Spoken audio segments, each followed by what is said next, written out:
Out of all the new vehicles sold in America, only 3% of those are equipped with a manual transmission. Only 18% of Americans actually know how to drive a manual transmission. Now, while it may seem strange to even want to drive a manual transmission in the day and age of automatics, there is a few key reasons why you would want to.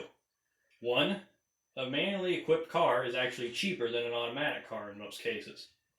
And overseas, manuals are much more common, so if you plan on traveling overseas and want to rent a car, a manual transmission car would be cheaper to rent.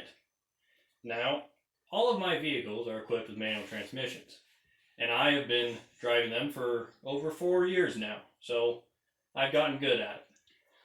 Now, a manual transmission is not really that hard to drive. There's only 3 main points you really need to know: understanding controls, how to properly upshift, and how to properly downshift. The controls are not that much different than that of an automatic car. The pedals are actually very similar. They're going to be represented by these squeaky toys. This is the accelerator pedal. This, the brake. And the third pedal, which is what is different between a manual transmission and an automatic transmission, the clutch pedal. The clutch pedal acts as a way to disconnect the engine from the transmission, which makes shifting possible. Now, another part that is mainly the same between an automatic and a manual transmission car is that of the gauge cluster. The first gauge, which is very important to a manual transmission, is the tachometer. It shows how fast your engine is spinning in revolutions per minute, or RPM. This is useful for knowing when to shift your car.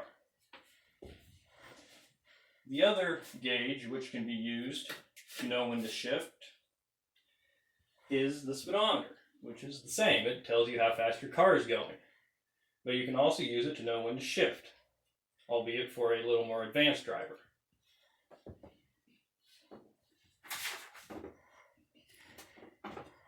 And the third important control is the gear shifter, which will be represented by this yardstick. This is what makes a manual transmission a manual transmission. It allows you to shift the gears and is normally located to the right of the driver on the floorboard. However, on some old cars, it is on the steering column. So now that you understand the controls, you probably want to get moving. This is actually the most difficult part of driving a manual transmission car is getting started. Now, to get started, you want to make sure you want to put your foot on the clutch and start the car. Then then take the gear shifter and put it into first gear. Now, put your foot barely on the accelerator and slowly lift up on the clutch. And then give it a little more gas until you are moving easily. Now, shifting up is rather easy. Once you get up to about 2,500 RPM or 3,000 RPM, you will want to depress the clutch and move the gear shifter into the next up gear from first to second. Then release the clutch slowly and go back to the gas. Repeat this until you are at the top of your gear range. The gear range will be shown most of the time on the top of the gear shifter in what is called an H pattern. It's called that because it, in fact, looks like an H.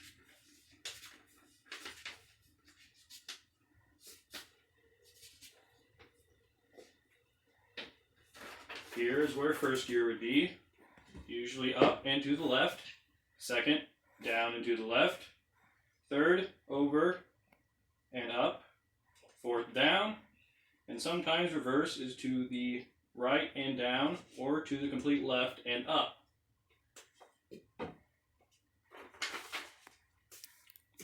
Now that you're up to speed on getting up to speed, you'll probably want to slow down. That is where downshifting comes in. You mainly want to downshift when you want to slow down.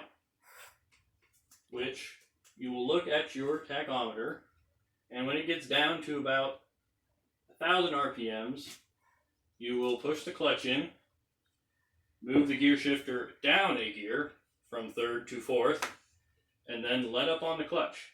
You don't have to do anything with the gas because the engine will match the transmission RPM. Now, another reason why you would want to downshift is if you need more power. This would be useful if you're going up a steep hill or if you're towing something. That is also when you're in your gear and your RPM is dropping below 1,000, 1,500, or 1,000 RPM. You will push the clutch in and move it down and let the clutch out, and then go back on the gas to build up speed. Now, there are multiple methods of downshifting. The normal one, like you just saw me do, is where you put in the clutch, shift down, and release. However, there's also rev matching, where you push in the clutch, downshift, but then before you let up on the clutch, give it a little gas to match the engine RPM to the transmission RPM. This saves a little wear and tear on your transmission and the clutch. Now, another way of downshifting is when you're coming to a stop, is called neutral stop. And according to jalopnik.com, you shift down normally until you get to second gear, which is where you just put it into neutral and then switch the brake to slow the rest of the way down. This also saves wear and tear on your transmission. So, in conclusion, it's not as scary as one would think. The best teacher for this is practice, practice, practice. So, there are 3 steps to remember: controls, upshifting, and downshifting.